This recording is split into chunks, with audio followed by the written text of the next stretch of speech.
Yeah, it was a really good weekend for us. Obviously, the coming home with the win on Sunday after a bit of a hiding on Saturday night was really good. But even in the game against Bendigo, playing against the top team, obviously, they showed us, the difference in the two teams in the second half. But we really fought really hard in the first half and really showed that we're capable of sticking with them if we can do that for 4 quarters. But I guess, as you said, the most pleasing thing was, bouncing back on the Sunday, missing an import player and playing against a team that was, I think, in the top 6 at the time, and able to come away with that win on the second day of a road trip was really good.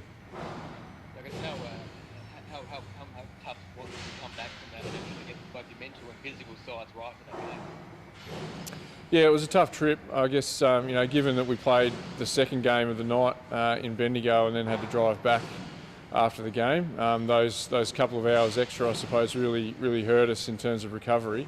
So really proud of the girls to, I guess, deal with that, and no complaints. We just got on with the job and rocked up Sunday, ready to go, and played one of the most complete games that we played as a team in my time, as coach. Our star players really executed really well, and we had great contributions from our younger and bench players as well. So it was, a really good all-round performance, and really shows how far we've come over the last few weeks. Would you expect Kayla to be heading off to the WNBL in time? Yeah, look, the way she's playing right now, you couldn't rule it out. She, as I've said over the past couple of weeks, she's really exceeded our expectations for this part of the season.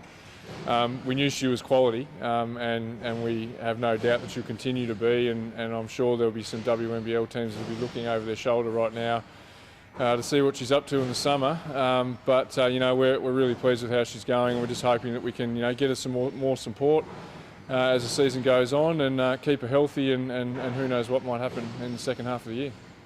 Some of the other teams, the NBL1 teams, they've had a few changes, a lack of consistency. How's it been for you guys? Have you managed to settle your feel, or is there a bit more turbulence to come? Yeah, it has been some chopping and changing, but we knew that was going to be the case coming in. So, we've had to deal with that, and I think we're doing a good job of keeping things on an even keel.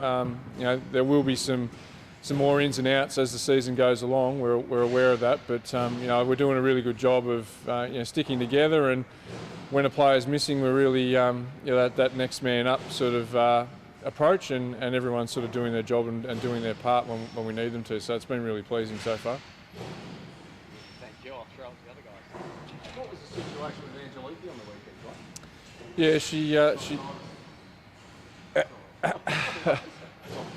she tweaked her back at practice on Monday night, and we spent the week sort of trying to get her up, and then a physio appointment on Friday afternoon ruled her out, unfortunately, so we had to make a late change for that one, which obviously put a dent in our confidence a little bit, but as I said, the girls did a really good job to cover for her, and really happy that we came away with the win. Did she still make the trip? Did I see her? No, she was on the bench. No, she stayed home. Yeah, no, we replaced her. So where's she at now? Is she going to suit up for this week? So she's got another physio appointment today, and hopefully all going well, she'll do a couple of workouts tonight and tomorrow morning, train with the team tomorrow and play Friday, providing all goes to plan.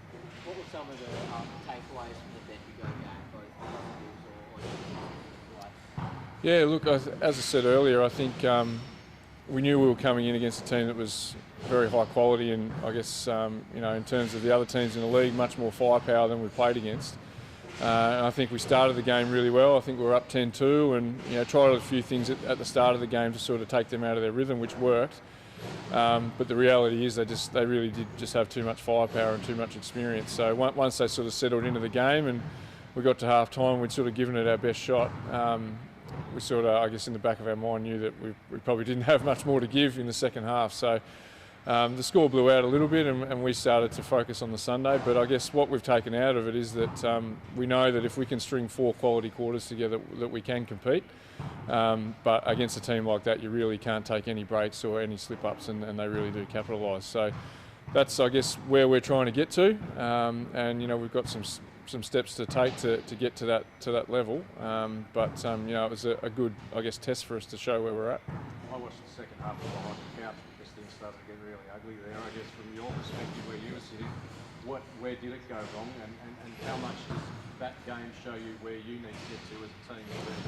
Yeah, well, as I said, it's about the depth and the firepower that they have across the board, and if you're not able to sustain what you're doing for the 4 quarters and not have any letdowns, they'll run away with it. So, I guess for us, you know, for us to compete, we really had to play our top 6 heavy minutes in that first half, and that means it's really hard to sustain that type of intensity and game plan for the 4 quarters.